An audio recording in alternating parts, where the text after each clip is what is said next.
Hello guys, so today we talk about what is caldera in geology. So a caldera are subcircular, polygonal or elongated subsidence basins formed by eruption of magma from subvolcanic reservoirs. During a volcanic eruption, magma underneath the volcano is expelled often forcefully.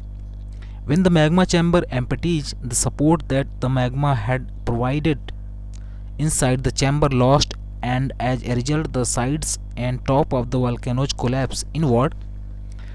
Calderas vary in size from 1 to 100 km in diameter.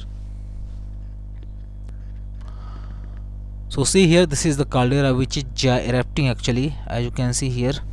So caldera is actually forms when the magma forcefully ejected onto the surface, and when magma empties from the magma chambers, the support has lost beneath the earth, and the surrounding surface are collapsed, and the caldera is forms actually. Type of caldera, so there is two type of calderas. First is explosive caldera. So explosive caldera eruptions are produced by a magma chamber whose magma is rich in silica. Silica rich magma has a high viscosity that enables them to hold gas bubbles under very high pressure. When eruption occurs, the result can be an enormous explosion which blasts away large volumes of rock to form the caldera actually. Collapse caldera. So collapse caldera forms when a large magma chamber is erupted by a volcanic eruption or by subsurface magma movement. The unsupported rock that forms the roof of the magma chamber collapses to form a large crater. Crater lake and some other calderas are thought to have formed by this process actually. So see here, this is the stages of caldera formations.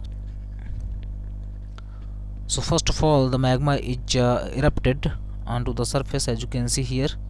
This is actually the example of Crater Lake Oregon caldera.